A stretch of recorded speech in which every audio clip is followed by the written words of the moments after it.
안녕하세요. 오늘은 이완이와 함께 말씀을 봉독하겠습니다. 첫 번째 말씀은 창세기 9장 8절로 17절까지 말씀입니다. 하나님이 노아와 그의 아들들에게 말씀하셨다. 이제 내가 너희와 너희 뒤에 오는 자손에게 직접 언약을 세운다. 너희와 함께 있는 살아 숨쉬는 모든 생물, 곧 너와 함께 방주에서 나온 새와 집짐승과 모든 들짐승에게도 내가 언약을 세운다. 내가 너희와 언약을 세울 것이니 다시는 홍수를 일으켜서 살과 피가 있는 모든 것들을 없애는 일이 없을 것이다. 땅을 파멸시키는 홍수가 다시는 일어나지 않을 것이다. 하나님이 말씀하셨다. 내가 너희 및 너희와 함께 있는 숨쉬는 모든 생물 사이에 대대로 세우는 언약의 표는 바로 무지개다. 내가 무지개를 구름 속에 둘 터이니 이것이 나와 땅 사이에 세우는 언약의 표가 될 것이다. 내가 구름을 일으켜서 땅을 덮을 때마다 무지개가 구름 사이에서 나타나면 나는 너희와 숨쉬는 모든 짐승 곧 살과 피가 있는 모든 것과 더불어 세운 그 언약을 기억하고 다시는 홍수를 일으켜서 살과 피가 있는 모든 것을 물로 멸하지 않겠다. 무지개가 구름 사이에서 나타날 때마다 내가 그것을 보고 나 하나님이 살아 숨쉬는 모든 것들 곧 땅 위에 있는 살과 피를 지닌 모든 것과 세운 영원한 언약을 기억하겠다. 하나님이 노아에게 말씀하셨다. 이것이 내가 땅 위에 살과 피를 지닌 모든 것과 더불어 세운 언약의 표다. 두 번째 말씀은 Mark 1:9-15. About that time, Jesus came from the town of Nazareth in Galilee to the place where John was. John baptized Jesus in the Jordan River. As Jesus was coming up out of water, he saw the sky torn open. The Spirit came down on him like a dove. A voice came from heaven and said, "You are my son, the one I love. I am very pleased with you." Then the Spirit sent Jesus into the desert alone. He was there for 40 days being tempted by Satan. During this time, he was out among the wild animals. Then angels came and helped him. After John was put in prison, Jesus went into Galilee and told people the good news from God. He said, "The right time is now here. God's kingdom is very near. Change your hearts and lives and believe the good news." 하나님의 말씀이었습니다. 오늘 사순절 저항절 첫째 주일입니다. 사순절은 지난 수요일에 재수요일, 애쉬 웬스데이라고 부르는 재수요일부터 시작되는 절기입니다. 부활절 직전까지 이어지는 40일을 가리키는 말입니다. 사순이라는 말은 40이라는 얘기입니다. 넘버 40이죠. 40이라는 게 사순인데 재수요일부터 부활절까지는 실제로 46일입니다. 그런데 왜 사순이냐 하면은 그 중간에 있는 주일은 주님의 날이고 기쁨의 날이고 축제의 날이라고 해가지고 제외하는 겁니다. 그래서 6일을 제외하니까 40일이 돼서 사순절이라고 부르는 겁니다. 이 사순절은 예수님께서 당하신 고난, 예수님께서 고난당하신 일을 기억하고 기념하는 그런 의미를 가진 절기입니다. 이 교회 절기 중에서, 교회가 지키는 절기 중에서 숫자가 이름이 된 절기가 두 개 있습니다. 하나는 지금 시작된 사순절이고 또 하나는 오순절입니다. 사순절이 40이니까 오순절은 50이라는 뜻이죠. 본래 오순절은 유대인들의 축제인 샤브옷, 유대인들은 지금도 이런 이름으로 지키고 있습니다. 유대인들의 축제인 샤부오트를 가리키는 말인데 유대인의 해방절이 6월절이지 않습니까? 그러니까 6월절로부터 50일째가 되는 날이 샤부오트입니다. 근데 왜 50일째 되는 날을 지키냐 하면은 그날이 하나님으로부터 계명을 받은 날이에요. 그러니까 샤부오트는 계명을 받은 일, 하나님으로부터 계명을 받은 일을 기념하는 절기입니다. 그런데 그게 6월절로부터 50일 되던 날이기 때문에 오순절로 지키는 거죠. 그런데 그리스도교가 그 샤부오트, 오순절이 그리스도교에 들어와서는 어떻게 의미가 바뀌었냐 하면은 오순절이 곧 성령 강림절이죠. 그래서 예수님께서 부활하신 후에 50일째 되던 날에 사도행전이 전하는 바처럼 제자들에게 성령이 내렸다는 거죠. 그래서 오순절은 교회가 탄생한 날이기도 합니다. 교회의 탄생, 교회의 생일이죠. 그러니까 교회의 생일을 오순절로 지키는 겁니다. 자, 오순절은 유대교에서도 샤부오트라는 이름을 가지고 있습니다. 그리고 그리스도 교회에서도 성령 강림절이라는 이름을 가지고 있어요. 오순절은 그렇게 그날이 무슨 날인지를 보여주는 그런 이름을 다 가지고 있습니다. 유대교에서는 샤부오트, 그 다음에 그리스도교에서는 성령 강림절, 그날은 성령이 강림한 날이라는 거고 그날은 하나님으로부터 율법, 계명을 받은 날이라는 것을 그 이름이 다 표현하고 있는 거예요. 그런데 사순절은 다른 이름이 없습니다. 사순절은 그냥 사순절이라고만 부른 거예요. 뭐 영어로는 렌트라고 하는데 렌트가 뭐 40을 뜻하는 건 아니에요. 여러 가지 학설이 있는데 설이 있는데 그건 뭐 얘기하지 말고요. 이렇게 오순절은 어쨌든 숫자 이외에 그 절기가 갖고 있는 뜻을 보여주는 이름이 있는데 사순절만은 그런 이름이 없는 거예요. 그런데 사순절은 예수님의 고난을 기념하는 절기라고 말씀드렸잖아요. 예수님의 고난이 얼마나 그리스도교에 중요합니까? 예수님의 고난과 십자가는 우리 구원과 뗄 수 없이 연결되어 있는 중요한 사건이죠. 그런데 그런 고난을 기념하고 기억하는 절기의 이름이 사순절인 거예요.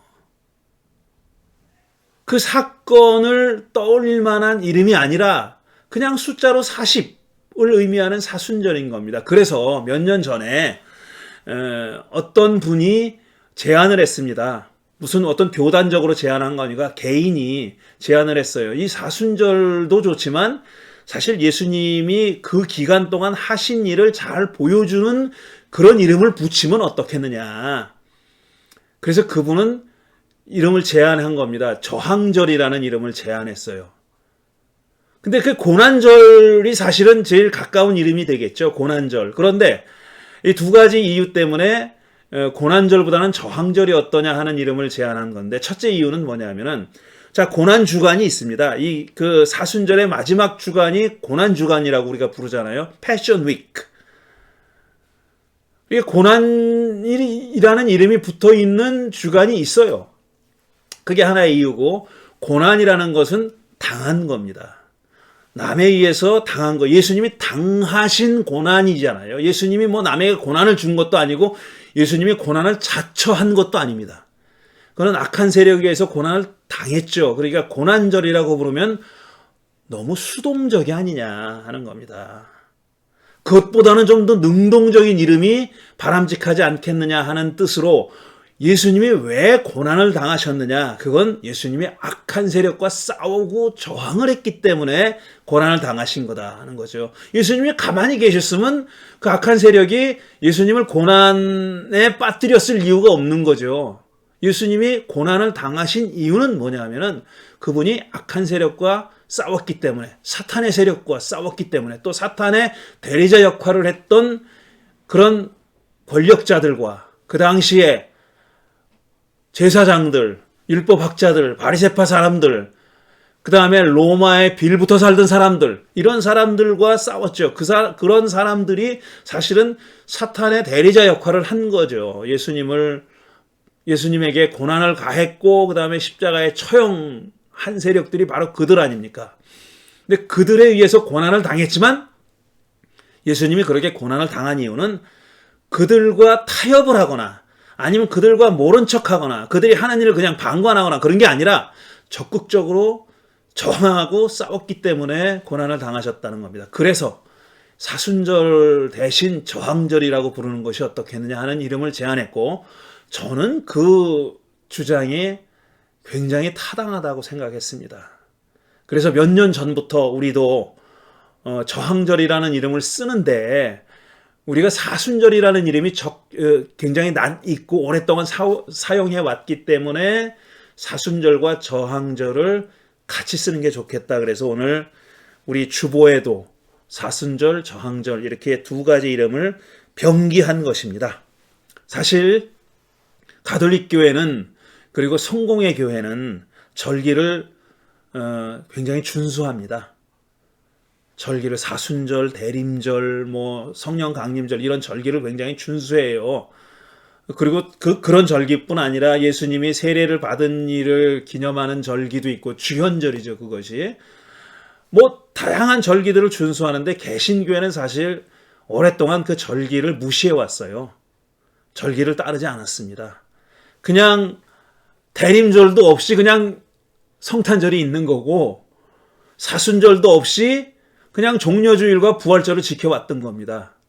그러다가 한 몇십 년 됐을까요? 한 20, 30년 됐을까? 20, 30년도 안 됐어요. 한국의 개신교회가 절기를 지키는 교회들이 나타났습니다.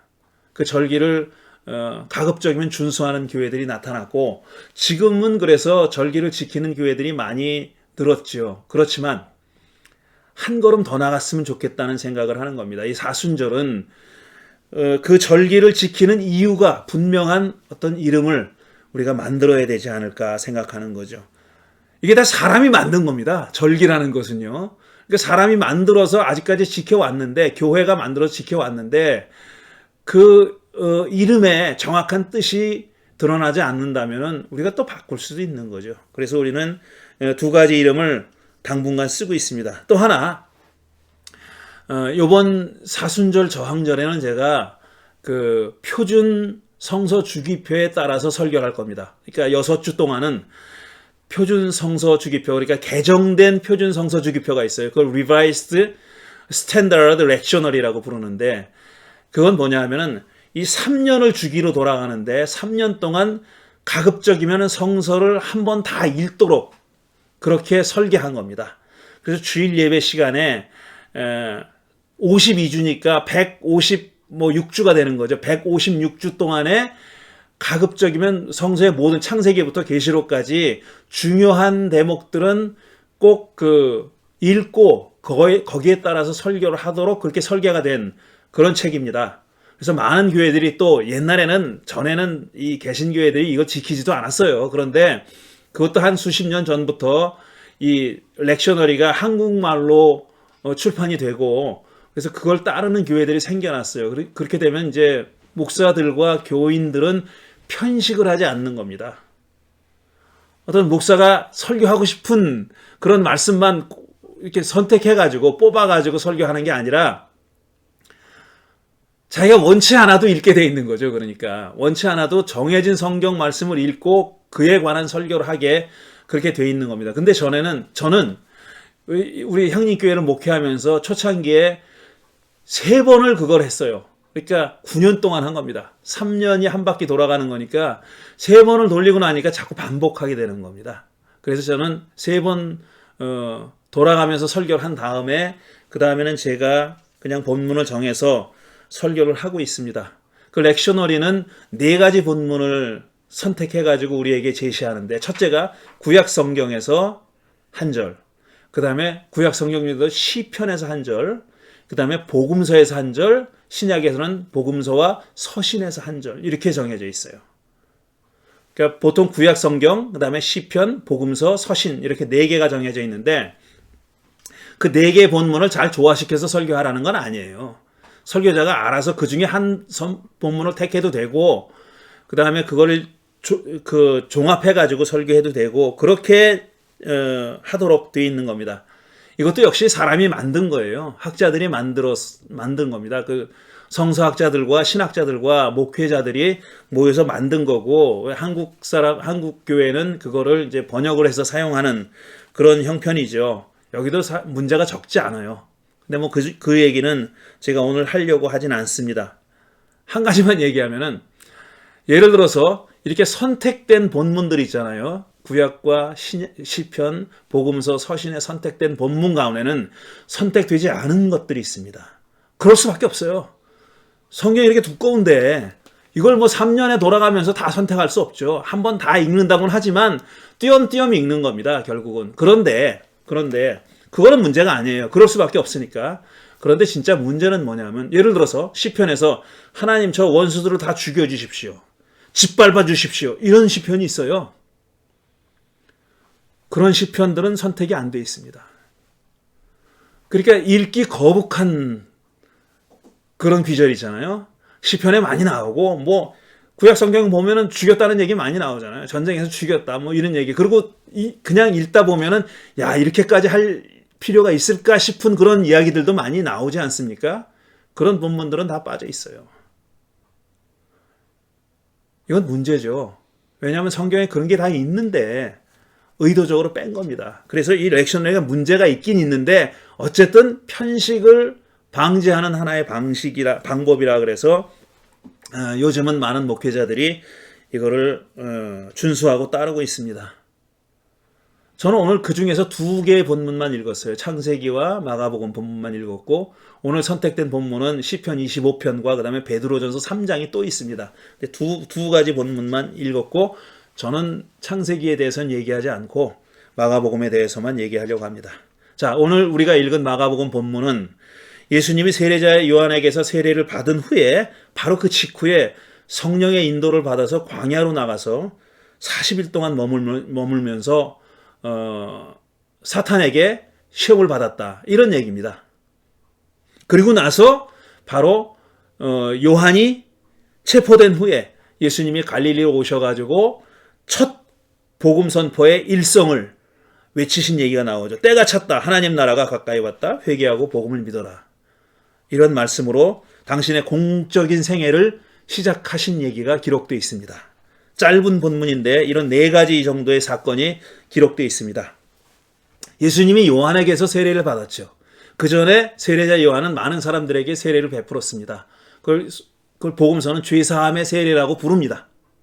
세례를 받고 죄를 용서받아라 그랬으니까 죄사함의 세례라고 부르죠. 근데 세례자 요한만 한 건 아닙니다. 그 당시에 세례를 행하는, 세례라는 예식을 행했던 그런 집단들은 많이 있었습니다. 근데 대부분의 세례가 어떤 한 그 그룹에, 어떤 한 집단에 입문하는, 거기에 멤버가 되는 어떤 그 입문의 의식으로서, 입문하는 예식으로서의 세례입니다. 그러니까 과거는 잊어버리고, 과거는 다 씻어버리고, 이제부터 당신은 우리 집단이, 우리 공동체가 추구하는 가치와 목적에 헌신하는 사람이 된 거라는 표입니다. 그런 표로서 세례를 거행한 겁니다. 그러니까 세례자 요한의 세례도 그런 성격을 가지고 있습니다. 우리 복음서는 죄사함의 세례라고 해가지고 마치 거기에 집중되어 있는 것처럼 그렇게 설명하지만 그게 전부다는 아니었었어요. 제가 왜 그렇게 말할 수 있느냐 하면은 나중에 보면 세례자 요한의 제자들이 등장합니다. 제자들이 등장해가지고 어떤 복음서에 보면은 예수님에게 옥에 갇힌 세례자 요한이 그 제자들을 예수께 보내서 묻죠. 우리가 기다려야 할 분이 당신입니까? 아니면 다른 분을 기다려야 됩니까? 이렇게 물어요. 그게 파견을 받은 사람들이 요한의 제자들이에요. 그러니까 요한은 어떤 한 집단을 형성하고 있었던 겁니다. 사람들을 죄사함을 세례를 베풀어 가지고 내보낸 게 아니라 일정한 사람들로서 하나의 공동체를 이루어서 뭔가를 도모하고 추진하고 어떤 가치를 추구하고 실현하려고 했다는 거죠. 그러니까 요한의 세례도 그런 의미가 있었던 겁니다. 그런데 세례라는 예식 입문 과정을 통해서 어떤 한 공동체의 회원이 됐는데 그 공동체가 예를 들어서 뭐 사교의 공동체거나 무슨 친교의 공동체는 아니었겠죠. 어떤 그들이 추구하는 특정한 가치가 있었을 것이고 그것을 이루기 위해서 어떤 그 내부적인 규례가 있었을 것이고 그 다음에 추구하는 궁극적으로 이루고자 하는 목적이 있었을 겁니다. 그런 공동체에 가입하는 예식으로서 세례를 행했던 것이고 예수님이 세례자 요한의 세례를 받았다는 의미는 뭐냐면 예수님이 죄사함의 세례를 받은 거 아니지 않습니까?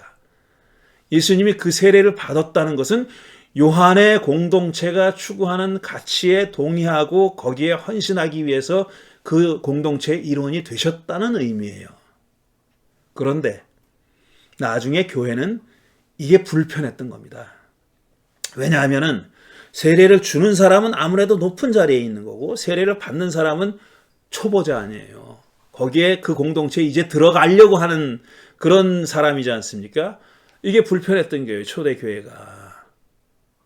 그래서 이 세례를 받았다는 것은 역사적인 사실이니까 그걸 어떻게든지 조금 완화시키려고 그런 의미를 없애려고 하는 움직임이 우리 복음서에도 있습니다.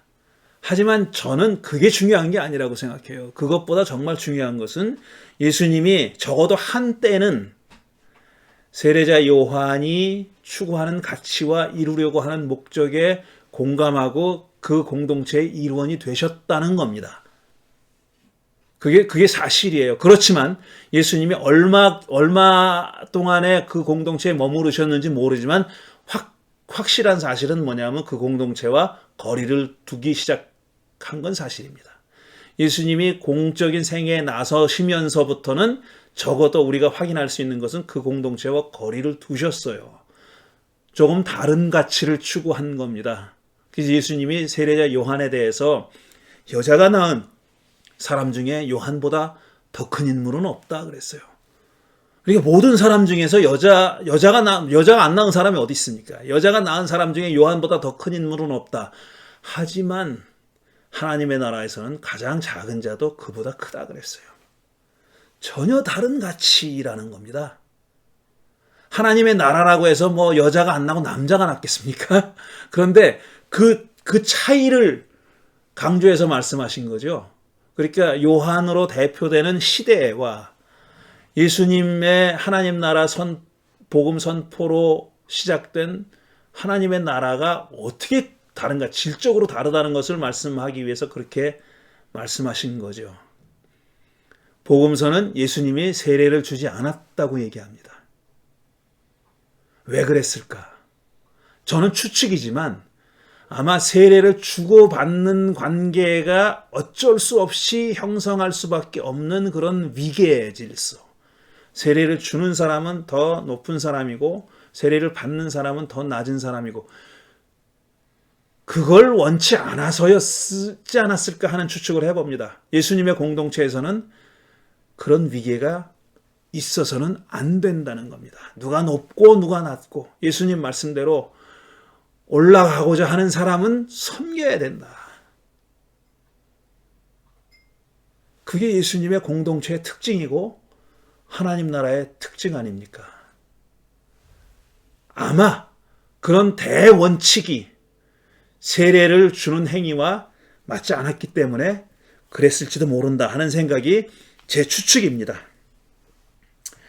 그런데 마가의 정작 마가복음을 적은 마가의 관심사는 뭐냐 하면은 이렇게 세례자 요한이 높은지 낮은지 이런 것도 아니에요. 그런 게 마가의 관심사가 아닙니다. 지금 마가는 예수님이 그런 세례를 받았던 순간에 세례자 요한으로부터 받았던 때에 하늘문이 열리고 성령이 비둘기처럼 내려왔고 하늘로부터 음성이 들렸다. 내 사랑하는 아들이다. 라는 음성이 들렸다라는 그겁니다. 마가복음이 얘기하고자 하는 건 그거예요. 그러니까 사람들 사이에 지금 일어나고 있는 세례라는 사건, 하나의 사건이 그건 사람들만의 사건이 아니다는 거예요. 인간 세상에서 벌어지는 세례자 요한과 예수와 사이에만 일어난 사건이 아니라 이거는 하나님이 원하시는 일이다. 하나님이 정말 기뻐하시는 일이다 하는 겁니다. 드디어 이거는 하나님이 개입하시는 일이고 하나님이 하시는 일이라는 겁니다. 하늘로부터 음성이 들려왔고 하늘 문이 열리고 이 얘기는 뭐냐면은 이거는 정말 하나님이 원하시는 일이 벌어지고 있다는 것을 강조하고 있는 거죠. 그게 마가가 전하려고 했던 가장 기본적인 중심 메시지였다고 저는 그렇게 생각합니다. 또 마가는 이 일이 일어난 후에 예수가 사탄에게 시험을 받았다. 예수님이 사탄에게 시험받은 얘기를 전합니다. 근데 이 시험받은 얘기들을 다른 복음서들도 전하고 있습니다. 그런데 다 달라요. 조금씩 달라요. 흥미로운 사실입니다. 다른 복음서에는 예수님이 받은 3가지 시험의 내용이 나옵니다. 돌을 빵으로 만들어라. 나에게 절하라. 높은 곳에 올라가서 다 세상을 보여주면서 나에게 절하면 내가 다 줄게. 이런 거. 뛰어내려라. 성전에서 뛰어내려라. 천사들이 너를 받아줄 거 아니냐. 이게 예수님이 받은 시험의 내용이지 않습니까? 3가지 내용이죠. 그런데 마가복음은 그 시험의 내용은 한마디도 얘기하지 않습니다. 어떤 시험을 받았는지 얘기하지 않고 그냥 시험을 받았다 그래요. 사탄에게서 시험을 받았다 그럽니다. 40일 동안 광야에서 머물면서 사탄에게 시험을 받았다. 그리고 나선지 아니면 그 중간인지도 모르게 천사들이 시중을 들었다. 이게 마가가 전하는 예수님의 시험받은 얘기의 전부입니다. 3가지 내용은 한마디도 얘기하지 않아요. 왜 그랬을지 궁금하죠, 그것도. 그런데 그것보다 제가 오늘 말씀드리려고 하는 내용은 또 다른 겁니다. 이 시험받은 얘기에 대해서 마태, 마가, 누가는 조금씩 달리 전합니다. 첫째, 마태는 3가지 시험받은 내용을 전합니다. 그 내용이 뭔지 전하고 그 다음에 예수님이 그 시험을 어떤 말씀으로 하나님의 말씀으로 다 물리치지 않습니까? 어떤 말씀으로 물리치셨는지를 전한 다음에 이렇게 적고 있어요. 이때에 악마는 떠나가고 천사들이 와서 예수의 시중을 들었다. 이렇게 돼 있어요. 천사들이 와서 시중을 들었다는 건 마가랑 똑같아요. 그런데 마태는 악마가 떠나갔다 그랬어요. 마가에는 없는 말입니다. 사탄이 떠났다는 말이 없어요. 더 재미있는 건 누가입니다. 누가는 뭐라고 얘기하냐면 악마는 모든 시험을 다 한 뒤에 잠시 동안 예수에게서 떠나갔다 그래요. 잠시 동안 예수에게서 떠나갔답니다. 마태는 아니면은 상당히 긴 시간 동안 떠났다는 것처럼 말하고 있는데 누가는 잠시 동안 떠났다 그래요. 그리고 마가는 떠났다는 말이 없습니다. 이 차이가 뭘까? 별것 아닌 것 같은 차이로 보이지 않습니까? 저는 이게 별거 아닌 거라고 생각하지 않습니다. 이제 나중에 보면은 누가는 잠시 동안 떠났다 그랬는데 이 악마가 다시 오는 얘기가 나와요. 근데 마가에 따르면 마가가 전한 요 대목을, 요 구절을 글자 그대로 읽으면은 시험을 한 다음에도 악마는 예수님과 같이 있었던 거예요. 졸졸졸졸 따라다닌 거예요. 악마는 예수님을 떠난 적이 없습니다. 그렇다고 본다면 사실 예수님의 생애는 전체가 사탄과의 싸움이었던 거죠. 누가가 사탄이 잠시 동안 떠났다고 얘기했을 때는 어떤 인상을 주냐면 그러니까 예수님이 악마로부터 싸운 그 싸움을 잠시 동안은 그래도 쉴 시간이 휴전 기간이 있었다는 느낌을 줍니다. 그런데 마가는 그렇게 말하지 않음으로써 악마와의 싸움이 사탄과의 싸움이 예수님 일생 생애 내내 계속되었다고 말하는 것처럼 저는 그렇게 들립니다.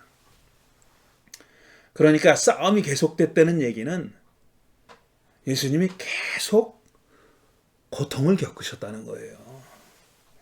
예수님이 계속 고난을 당하셨다는 겁니다.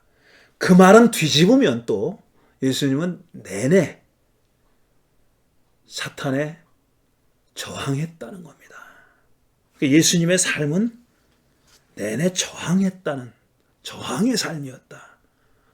사탄과 싸운 삶이고 악의 세력에 굴복하지 않고 저항하는 그런 삶이었다는 것을 보여주고 있습니다.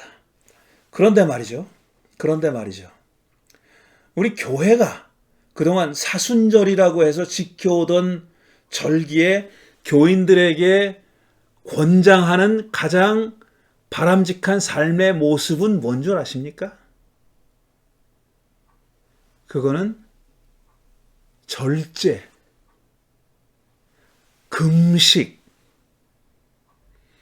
어떤 즐겁고 기쁜 일을 피해라. 그리고 절제해라. 이겁니다. 회개해라. 회개와 절제와 금식. 이게 그동안 교회가 신구교를 막론하고 모든 교회가 사순절 기간 동안 지키라고 교인들에게 강조했던 삶의 모습입니다. 그래서 요즘은 그렇지 않지만 과거에는 이 사순절 기간 동안은 결혼, 약혼 이런 거 안 했습니다. 왜? 우리가 절제해야 될 기간이고 금식해야 될 기간이기 때문에 그랬던 겁니다. 그렇게 하지 않았어요. 회개하고 절제하고 금식하고 이 사순절 기간 동안 우리에게 권장한 교회가 교인들에게 권장한 삶의 모습이에요. 저는 그것도 중요하다고 생각합니다. 그것도 의미 없는 일이 아니에요. 하지만 이 사순절에 다시 말해서 저항절에 가장 중요한 가치가 과연 그것일까? 저는 아니라고 생각합니다.